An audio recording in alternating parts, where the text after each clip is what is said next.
Labdien! Es domāju, man ļoti liels prieks redzēt, ka jums ir aktīvas diskusijas.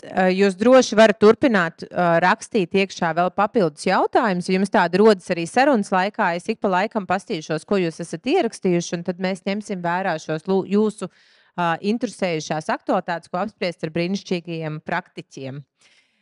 Es esmu Zane Segruma, es esmu no uzņēmuma Accenture Latvijas filiāls, un mūsu uzņēmums ir tehnoloģiju uzņēmums, un tāpēc man jau īpaši prieks dzirdēt, kad šī tēma tiek pētīta.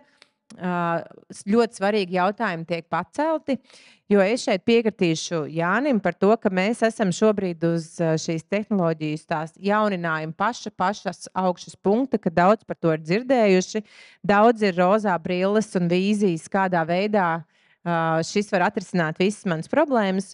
Un tad tagad ir jautājums, kas notiks uz priekšu, cik daudz praktiskus un vērtīgus risinājumus mēs varēsim atrast, lai pēc tam, kad tās rozā brilles ir nokritušas, vai tad mēs redzēsim kaut ko sev vērtīgu tur priekšā vai nē. Iepriekšējie stāsti, ko kolēģis sniedz, man likās ļoti interesanti, un es pamanīju tādas 3 tēmas, kas, manuprāt, vijās cauri visiem šiem stāstiem. Pirmkārt jau tad tēmas aktualitāte, tad šis jautājums ir svarīgs, ir aktuāls, interesē skolotājus, interesē skolēnus, interesē augstākās izglītības pārstāvjus. Tad šī tēma ir aktuāla, un tad būtu svarīgi saprast, kā mēs tajā pozicionējamies. Un arī es pierakstīju, cilvēcība ir svarīgāka par tehnoloģijām. To arī mēs dzirdējām par to, kad kādā veidā mēs varam šos rīkus izmantot gudri, kā mēs varam mācīt skolēniem un paši skolotāji saprast, kāda ir gudra izmantošana, kā tos vajadzētu izmantot un kā tos nevajadzētu izmantot. Un arī kāda varētu izskatīties gudra mācīšanās nākotnē.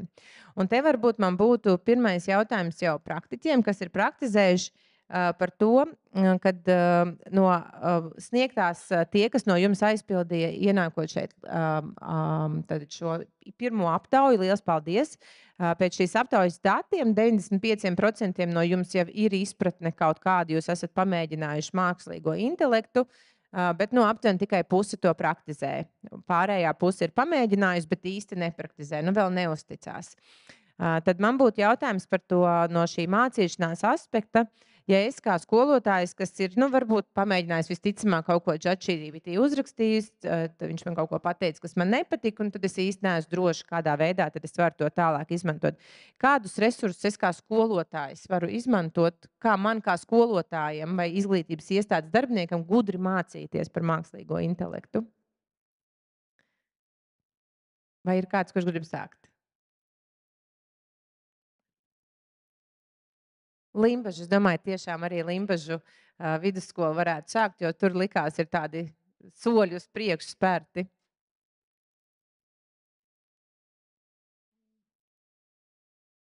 Jā, es atvainojos, bet es varētu vēlreiz atkārtot jautājumu. Jā, ja es kā skolotājs, kurš vēl praktiski ikdienā neizmantoju mākslīgo intelektu, ne līdz galam varbūt izprotu, kā es varu gudri mācīties par to, kādus rīkus es varu izmantot.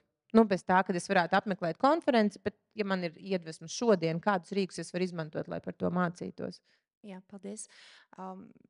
Kā jau teicu, tas, kā mēs savā skolā par to domājam, ka ir jālieto, jāsāk šie rīki lietot praktiski, un mēs varam iet uz mācībām un apmeklēt konferences un iedvesmoties. Bet, ja nespērsim to nākamo soli, kur sākam praktiski tos risinājumus izmantot, tad īsti tas nepalīdzēs. Un varbūt, ja tāds viens ieteikums skolotājiem, kas tikko sākt, ir saprast, kurš ir tas atbalsta punkts skolā. Iespējams, ka jums nav tehnoloģija mentors, bet ir kāds cits kolēģis, kuram šis interesē, kurš par to ir iededzies un aktīvi risinājumus izmanto. Tad atrast šo cilvēku, pie kura jūs varat aiziet, aprunāties par savām idejām, ko jūs gribat izdarīt, gūt atbalstu, padomus. Un, ja tas nav cilvēks, kas ir jūsu skolā, iespējams, ka tas ir cilvēks, kas ir novadā vai kas ir blakus skolā, šis cilvēciskais faktors ir ārkārtīgi nozīmīgs, lai apgūtu un pilnveidot tādas sarežģītākas prasmes. Es teiktu tā, jā.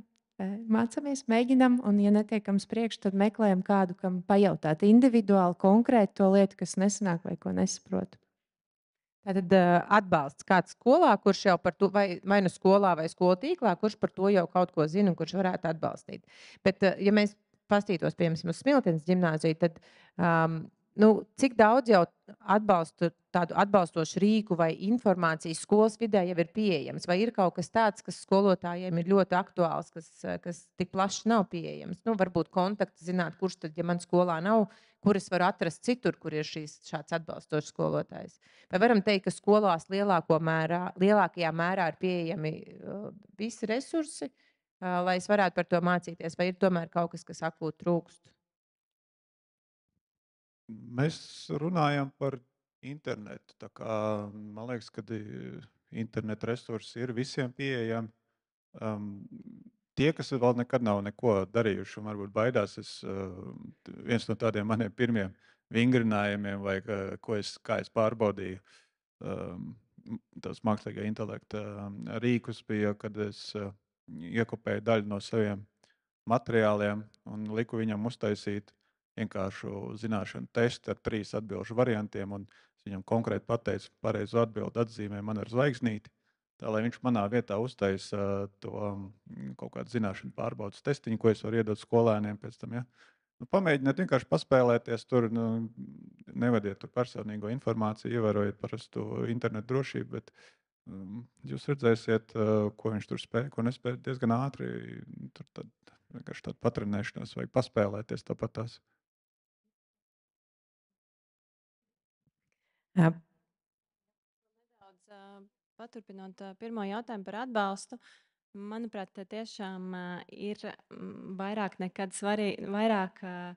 nekā jebkad agrāk svarīgas šīs kopienas, un ir šī pati Code Week, Eiropas Savienības programmēšanas iniciatīva, kur notiek dažādi semināri un stāsti par mākslīgā intelekta rīku izmantošanu. Gan arī, man liekas, ir svarīgi mainīt domāšanas veidu, kas nemaz nav tik viegli, kad mēs nezinām, kā tas attīstīsies, un nebaidīties eksperimentēt. Un neskatoties pati uz to, kad es to bieži vien saku, pašai nonākot situācijās, es saprotu, ka tas jau ir kaut kādā ziņā laika gaitā iestrādājies, ka mums liekas, ka mums vajag visu izdarīt pareizi. Bet, manuprāt, ar tehnoloģijām ir vienkārši jāmēģina, jāuzdrīkstās, jāeksperimentē. Un es arī saprotu, ka viens ir iet klasē un runāt ar bērniem par mākslīgo intelektu, bet sākumā pašam jau jāgūst pārliecība. Tāpēc, eksperimentējot un mācoties no citiem un no šādām konferencēm, es domāju, ka tas jau ir solis uz priekšu, lai tālāk jau runātu ar bērniem par šo. Paldies par šo komentāru. Man ļoti patika šis komentārs. Un arī šis piemērs par to, kā man var mākslīgais intelekts palīdzēt uzģenerēt testu, jo lielākā daļa no klātesošiem, kas atkal jau aizpildīja pirmo anketu, ir prioritizējuši, ka viņiem vissvarīgākais būtu saprast, kā mākslīgais intelekts var palīdzēt skolotāju darba atvieglošanai, gatavoties uz stundām vai labot mājas darbus. Tātad, gatavoties uz stundām, tad sagatavot testus jau būtu viens no šiem scenārijiem, kā var palīdzēt. Bet varbūt mēs varam padiskutēt par to. Pirmkārt, varbūt ir kādam vēl kādi piemēri, kā var izmantot mākslīgo intelektu, lai nevis mācītu skolēniem un palīdzētu skolētājiem, bet kā lai tieši skolotājiem palīdzētu. Vai ir vēl kādi labi piemēri? Es arī varu pastāstīt, kā mums ir tas ir pārbaudas darba projekts, kur man ir visi kritēriji, kā viņi tos 45 punktus tajā projektā saņem. Un arī labošanā es tādās vienkāršākās programmās ielieku vispirms čatā kritērijus, tālāk es iekopēju skolēna kodu un lieku uzģenerēt to atskaiti pa punktiem. Tad es rūpīgi pārskatu, vai es tiem atbildēm piekrītu. Vēl es lieku viņam pamatot to katru punktu.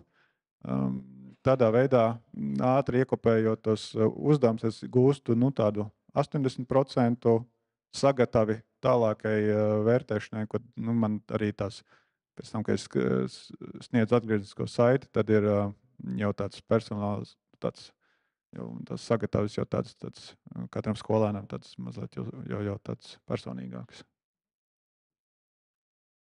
Gribēju pieminēt par nestrādāju Google, bet, manuprāt, tiešām labs kurs tieši skolotājiem 2 stundas par to, pirmkārt, kāda ir iegūma, lai izmantotu mākslīgā intelekta rīkus un kā tas strādā, un jau konkrētāk māca, kā uzdot norādes. Tiešām ļoti labs kurs bez maksas tieši saistē. Es varētu vēl kādus piemērus. Ārkārtīgi daudz jau mums ir tagad, kur ir mācību stundu ģenerēšana, prezentāciju satura ģenerēšana, dažādu piemēru aprakstu, skolēnu interesēm pielāgot satura ģenerēšana, uzdevumu risinājumu ģenerēšana un tā tālāk. Es varu pieminēt saviem skolēniem, kas izstrādā pētnieciskos darbus. Tikko mēs beidzām ideju vētrām saistībā ar viņu izvēlēto pētījumu virzienu, kāda varētu būt pētījuma metodoloģija, kāda varētu būt sadaļas saistībā ar inovāciju, saistībā ar šiem. To visu, protams, ir jāpārbauda, bet izmantot to kā savu bezmaksas virtuālo asistentu, un tās ir tās lietas, kas ir jādara. Un vēl var pieminēt, neapstāties pie tā pirmā, kur man liekas, ka šis ir tā kā viss un vairāk neko nevar. Mēģināt saprast, ko vēl un kā vēl es varu iedot viņam lomu.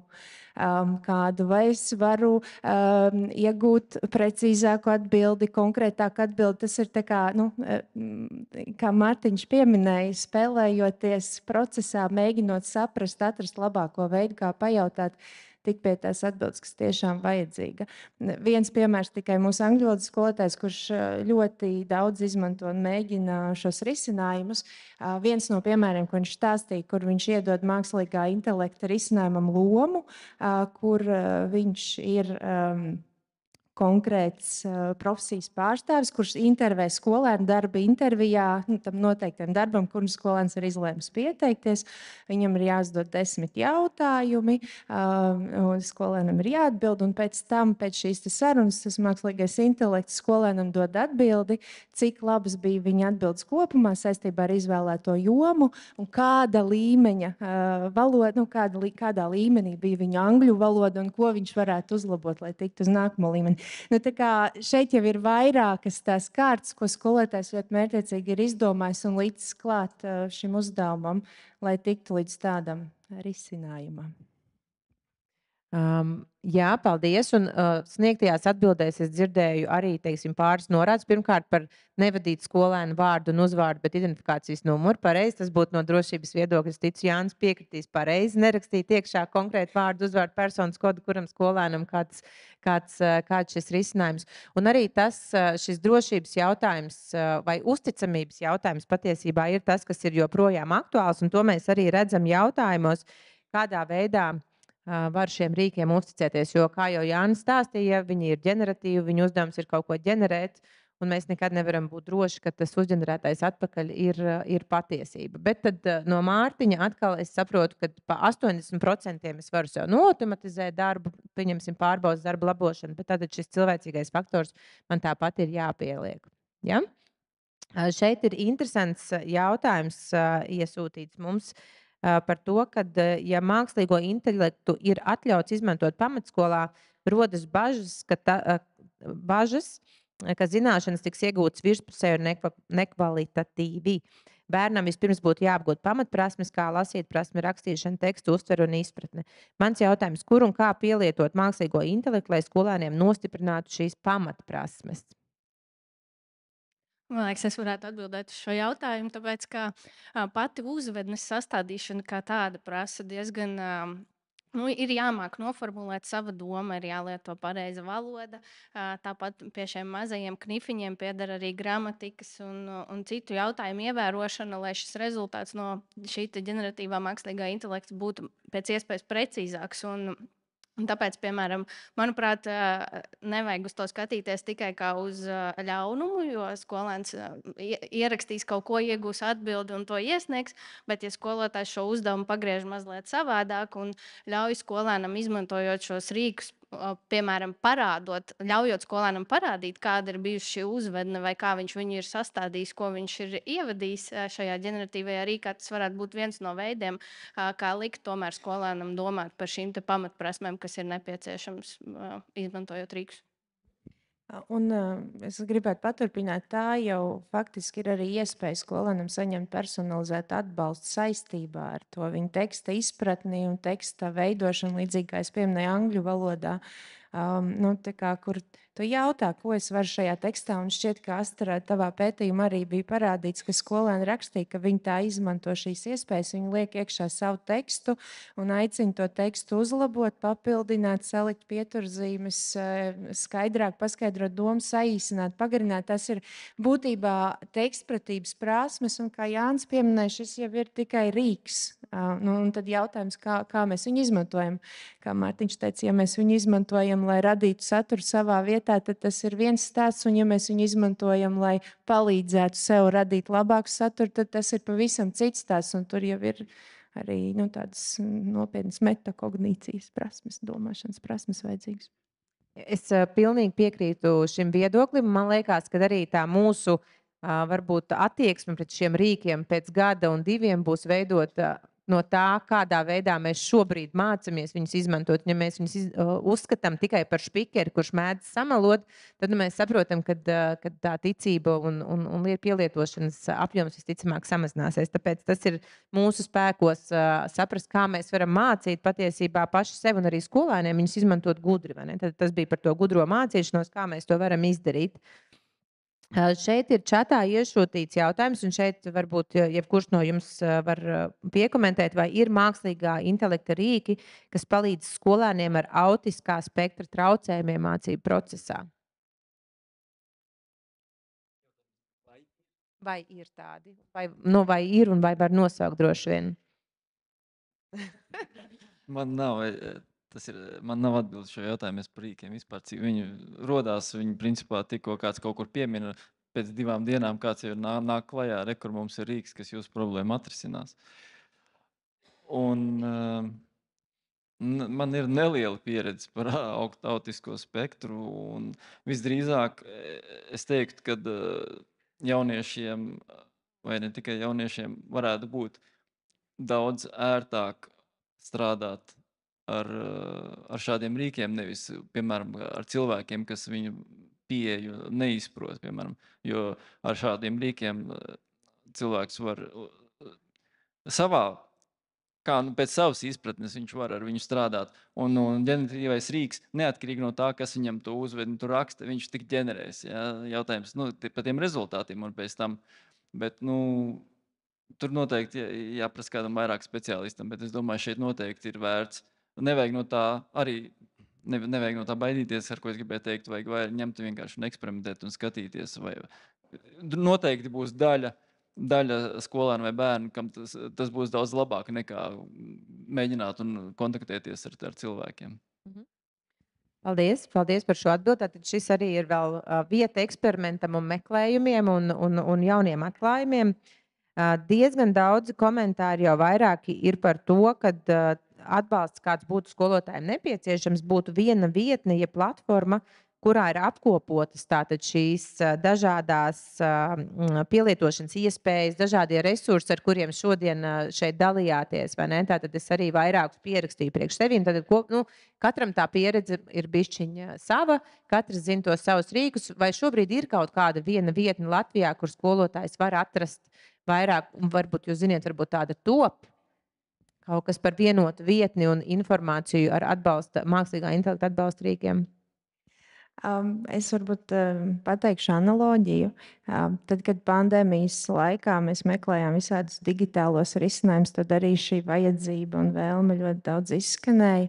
Vienu tādu es apkopoju, tur bija 998 rīki, un tie rīki visu laiku papildinājās, mainījās skolotāju komentāriem, kā viņi izmanto. Un es pieļauju, ka skolotājiem iespējams ir ātrāk atrast viņu izmantojot Google meklētāju, nekā meklējot kādā datubāzē, kur ir konkrēti nosacījumi. Un šobrīd par mākslīgā intelekta risinājumu arī autiskā spektra traucējumiem arī ļoti specifiskiem runāt par vietnes izveidošanu.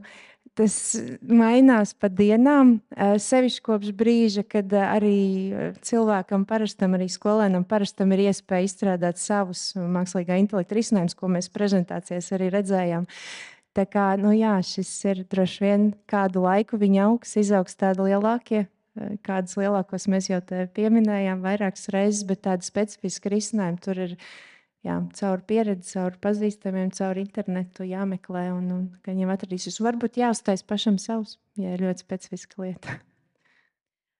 Ok, labi, tātad skolotāji nav vēl viena pieeja, viena vietne, bet jautājums ir izskanējis gaisā, tā kā varbūt būs.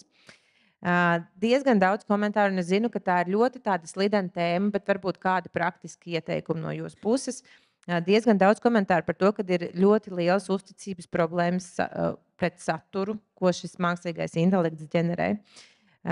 Un es to saprotu, jo varu pastāstīt mazo stāstu, kad tikko kā parādījās publiskai pieejas, arī mākslīgam intelektam prasīja, pieņemsim ļoti specifiskas lietas, kurš ir sarakstījis Latvijā Epifānijas, un viņš teica, barons, vai ne? Jo ar tautas dziesmām visticamāk droši vien barons. Tad ļoti daudz visu veidu šīs neprecizitātes viņam ir, un kā vispār praktiski risināt kādas, viens no scenārijiem būtu pārbaudīt pašam internetā, tātad viņš kaut ko pasaka, un tad es to pārbaudu. Bet kādi varbūt citi ir praktiski pielietojumi, ko darīt ar to, ko jums mākslīgais intelekts ir saģenerējis, lai vairot uzticību viņam? Jā, es labprāt atbildēšu uz šo jautājumu. Ja mēs runājam par lieliem valodas modeļiem, tad mums ir jāatceras, ka šie modeļi galvenokārt par 90% ir balstīti uz datiem angļu valodā. Un latviešu valodā šis datu īpatsvars ir ļoti, ļoti mazs 0, līdz ar ko jautājumi un tādā veidā arī atbildes, kuras mēs saņemam latviešu valodā, var gadīties neprecīzākas. Un tildē mēs šo ļoti labi apzināmies, un tādēļ mēs ļoti lepojamies, ka mums ir iespēja piedalīties tieši Latvijas un citu Eiropas valstu valodas modeļu izstrādē. Mums ir pieeja pie Lumī datora, kas ir bāzēts Somijā, un tagad mēs sākam izstrādi pie konkrēti latviešu valodas, lielā valodas modeļa. Tātad mums ir pieeja skaitļošanas stundām šim datoram, kas ir ātrākais dators Eiropā un 5. ātrākais pasaulē. Un gaidiet jaunumus, un mēs ļoti ceram, ka tuvāko pāris gadu laikā mēs jūs varēsim pārsteigt ar labu ģeneratīvu mākslīgā intelekta modeli latviešu valodas lietojumam. Un pagaidām tad mans ieteikums būtu, ka vislabākās atbildes jūs saņemsiet angļu valodā, ja izmantojam ChatGPT, piemēram. Jā, varbūt vēl kādam ir vēl kas piebilstams. Man vēl šķiet svarīgi piebilst to, ka te jau iepriekš izskanēja kolēģi teiktajā, ka arī mēs, uzdodot šīs uzvednes, trenējam šo modeli. Un tas ChatGPT, kurš varbūt pusotru gadu atpakaļ nezināja, ka barons nav Epifānija autors, šodien visticamāk to zina. Un pēc 2 gadiem viņš zinās arī konkrēti, iespējams, varēs nosaukt visas Epifānijas, vai ne? Tā kā viņš visu laiku nepārtraukti attīstās un mainās, un tā uzticamība, man liekas, kļūst arvien lielāka viņam. Bet es tajā pašā laikā arī atgādināšu, ka tomēr, tad, kad es izmantoju, es uzņemos atbildību par to, ko es dodu skolēniem, un mans uzdevums ir pārbaudīt to, ko viņš ir uzģenerējis. Un es tomēr, kā eksperts, skatos uz to, ko viņš ir uzģenerējis, pielaboju, tāpēc es nekad neizmantoju vienkārši 100% rezultātu. Es vienmēr, labākajā gadījumā ir 80%, pārējo visu es lieku, regulēju. Tā, kad būs kāds laimes lēcis, kas uzģenerēs 100% precīzu rezultātu, uz tādu es neceru. Un es varbūt vēl pārdomas par šo ir, jo ļoti atšķirās, kā ar to saturu strādās cilvēks, kurš to jomu pārzina. Piemēram, skolotājs, kas māca angļu valodu, un kā ar to pašu saturu strādās skolēns. Un te ir tas jau prezentētāji pieminētais cilvēku slinkums. Un ja man, kā jomas ekspertam, es jau redzu šitās muļķības, tad skolēnam, lai saprastu, kas no tā ir pareizi un kas nav pareizi, tas darbs, kas ir jāiegulda, ir daudz lielāks. Un, protams, tā darba laikā viņš mācās, viņš saprot, viņš uzzina kaut ko, kas ir forši. Bet tajā pat laikā, kā panākt, ka tā pilnīgā izpēte tiek veikta, tas ir tas tāds īstenībā liels uzdevums. Jo te atšķirās, kā mēs kā skolotāji to pieredzam un kā mūsu skolēni to pieredz. Jā, paldies par šo. Man liekas svarīgi pieminēt, ka jā, latviešu valodas informācija viņā nav daudz, bet tā ir arī iespēja taisīt visādākus interesantos testus, vai ne? Pārbaudīt un parādīt praktiski, kā ChatGPT varētu nezināt kaut kādas ļoti niansētas lietas par Latviju, jo viņš visticamāk to nezinās. Un pēdējā minūtē, pēdējais jautājums. Daudz komentāros arī skolotāji raksta, ka tātad šī... Es teikšu vārdu prompts, jo man visu laiku aizmirstās šis latviskojums, ko jūs izmantojat. Tad šo promptu veidošanā, rakstīšanā, kad ir ļoti svarīgi, kā jūs iet bez tā, ka, protams, pašiem jāpraktizējās, tas ir skaidrs, bet bez šī, kā jūs vēl ieteikt skolotājiem apgūt šo? Varbūt kaut kādi kursi, online lekcijas, kaut kāds resurss. Kā sākt?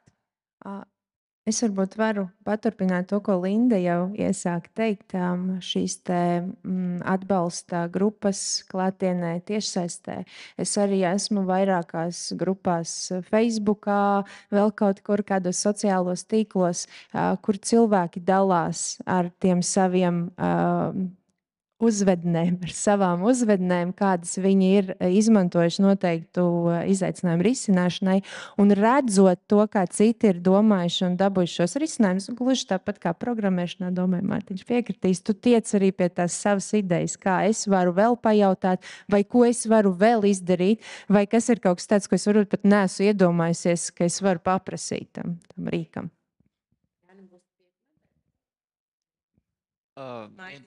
Es domāju, ka tās uzvednes mēs iemācāmies nevis tēmu, ko mēs gribam iemācīties vai iemācīt, bet mēs iemācāmies rakstīt uzvednes par tēmu, kas arī ir savā ziņā varbūt nākotnē. To mēs laiks tikai rādīs, vai tas būs derīgi vai mazāk derīgi iemaņa, bet jāatcerās, ko mēs īsti ar to sasniedzam. Un vēl viena lieta ir tas, ka tie modeļi, protams, mainās, viņi nāk ar vien jauni, un tās uzvednes, kas strādāja iepriekš, tās jums, protams, arī nestrādās, visdrīzāk viņi strādās savādāk. Un vēl viens variants, ko es nezinu, neviens vēl nav pieminējis, visi runā par ChatGPT un visiem citiem rīkiem, kas ir viegli pieejami bez maksas, bet tikpat labi bez maksas var arī lejuplādēt tos modeļus un uz savu datoru darbināt. Turpat skolā, turpat... Ar pašiem uz planšetu datoru varbūt nevarēs, bet uz parasti kaut kāda galda datora plus mīnus viņš varbūt nebūs zibenīgā ātrumā, bet principā darbināt var un tie modeļi, ja jūs gribat konkrētus un tādus prognozējumus rezultātus, ja jūs sākat strādāt ar vienu modeli, tad viņš turpinās arī strādāt. Un arī tas, ka jūs varat tur sākt vadīt, pieņemsim, kaut kādu privātu vai kaut kādu jebkāda veida informāciju un strādāt, nebaidoties, kad kāds to visu skatīsies, redzēs, un pēc tam nākamreiz, ka jūs no sava datora skolā prezentējot kaut kādus materiālus, uzrakstīsiet kaut kādu jautājumu, viņš jums, bet tu vari vakar prasīt to un to.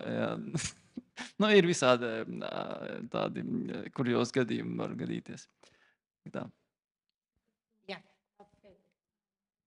Īsti par uzvednēm, protams, svarīgi norādīt, kas tu esi, kam tu ģenerē nodarbību plānu, kāds ir tavs mērķis, kādi ir ierobežojumi, vai tas ir 80 minūtes vai 40 minūtes, kādā formātā. Bet kāpēc es arī gribēju palūgt mikrofonu, man liekas, vēl atejot uz tādām filozofiskāku skatījumu, kad šis mācīšanās process ir kļuvis patiesībā vēl sarežģītāks, jo mums ir jādara šis mācību process ļoti interesants, lai bērns nevis tā vietā, ka viņš gribētu uzrakstīt ChatGPT, bet patiesi viņš gribētu iedziļināties, ka viņam šis projekts ir personīgi nozīmīgs, bet tas ir ļoti liels pūles, un formālajā izglītībā to ir vēl grūtāk izdarīt. Un neskatoties to, ka šeit ir skolotāji, man arī gribētos aicināt tomēr, kad atbildība ir arī industrijai. Mēs tieši ar Edītu pārunājam par to, ka tiek radīti šie rīki, Viņi nonāk skolās, viņi sāk lietot skolēnus, un tad skolotājiem jāizdomā, ko ar to darīt. Kad industrijā jāuzņemās arī atbildība par to, kā tas pēc tam tiek skolā, vai vismaz attiecīgi semināri, vai kaut kādā mērā iesaistīties, un arī tāpat valsts institūcijām, tā skaitā arī universitātēm, kur mēs redzam šos uzticamos avotus. Citādāk tas ir ļoti liels pūles un enerģija, kas ir jāvelta skolotājiem mācību darbā.